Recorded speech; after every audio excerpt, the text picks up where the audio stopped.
Okay, handout 5.2, example number 3, from the chapter 5 homework. Find the 6 trigonometric function values of theta in standard position if the terminal side of theta is defined by the line x plus 2y equals 0.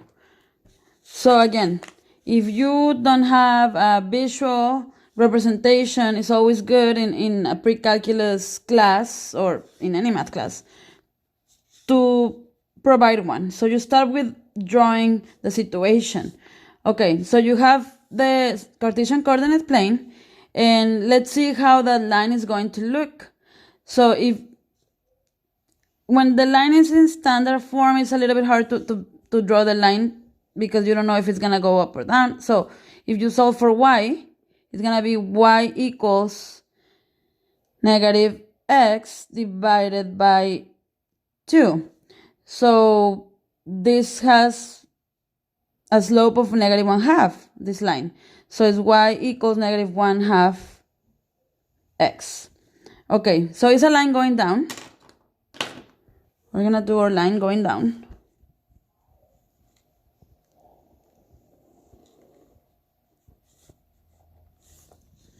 Okay, we know that so far, so it's a line going down. And what else do we know? We know the angle theta, we can label it there, is going to be an angle in standard position. From 5.1, you remember your definition of angles in standard position. They're formed with the x-axis. And it's the acute angle formed with the line, whatever line in question, and the x-axis. So in this case, if we were looking at quadrant 4,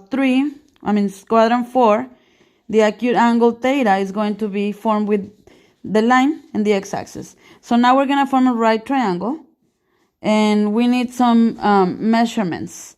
So if you look at the line, the equation of the line, you can get points on the line. We have this point, this is 0, 0. And if you look at the line now in standard form, it's more convenient to get the points. So let's just choose some easy value for x. Let's make x be 2. So if you're gonna make x be 2, so what's y going to be?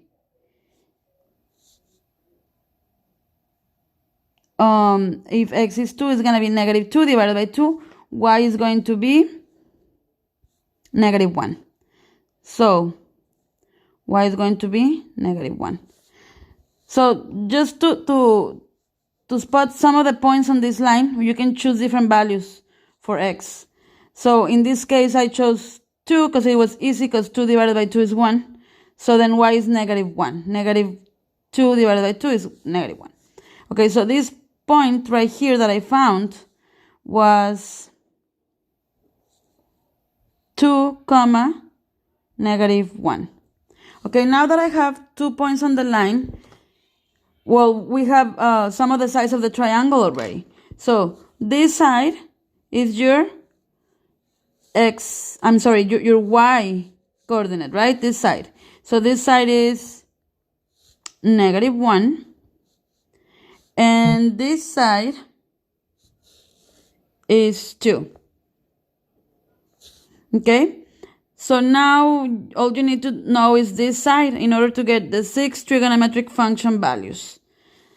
So this side is, from Pythagoras, is going to be the square root of the sum of the squares of the two legs.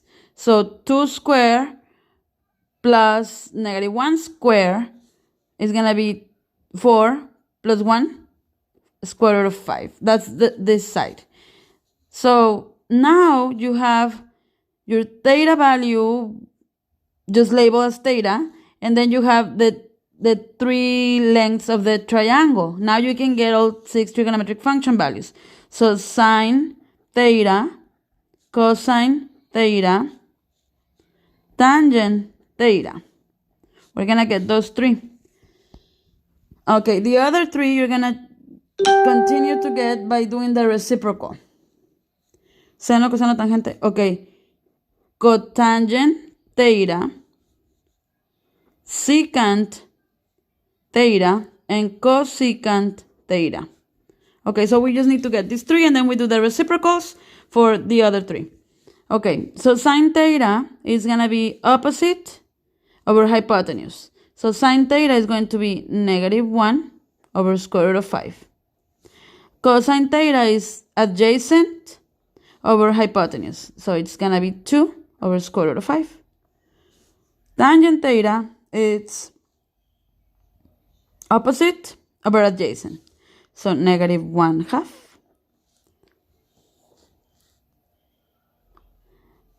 And then the reciprocals are going to be these functions right here. So the reciprocal of tangent is cotangent. That's going to be 2.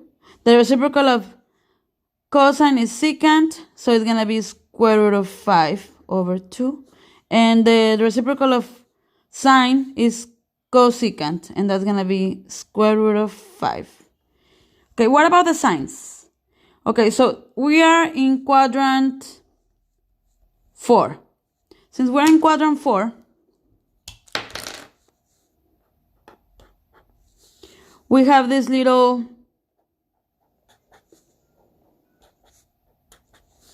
acronym also that we can use to memorize the signs of the trigonometric function values. And the acronym is all students take calculus. Okay, so this is little acronym that I used to memorize. I don't really memorize anything, and I kind of use like memory tricks. So here is quadrant 1. All the functions are positive. Here is quadrant 2. All the functions are positive. I'm sorry. Sine is the only function that is positive, and it's reciprocal. So sine and cosecant are positive. Quadrant 3, you have tangent. Tangent and cotangent are positive. The rest of the functions are going to be negative in quadrant 3. So in quadrant 4, you have cosine. Cosine and secant are positive. The rest of the functions are going to be negative in quadrant 4. So here we are in quadrant 4. These are positive. Therefore, the rest of the functions are going to be negative. Okay, so if the reciprocal of the function is negative, also the other function is going to be negative. The reciprocal is also going to be negative. So that's another way to know it, or by the acronym all students take calculus. That's going to be the acronym for the signs of the trigonometric function values on the Cartesian coordinate plane. Okay, so did we answer the question? Yes, we have all 6 values. Okay, the other thing I want to mention before I close this video, if you have a multiple choice test, some of the answers are not provided to you with the square roots in the denominator.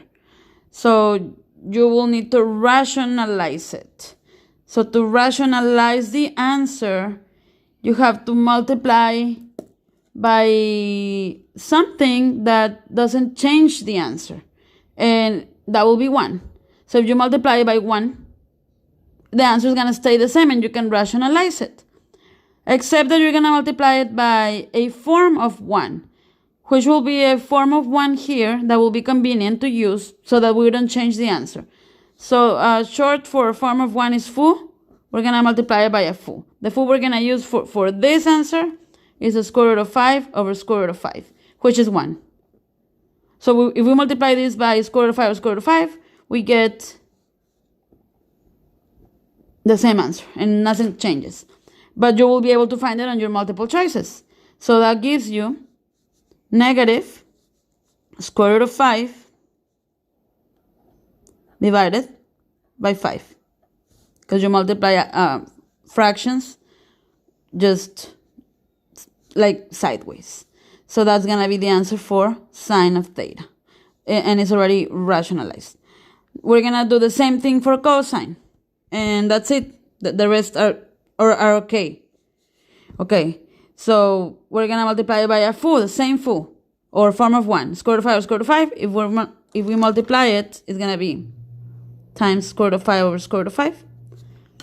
That's gonna give me 2 square root of 5 divided by 5. So both answers are perfectly fine when you do this answer or that one. The only thing I'm telling you about this is because in the test you have a multiple choice and you don't find this answer. It's also positive. You don't find that answer, but you will find this one, depending on the program that I create the test with.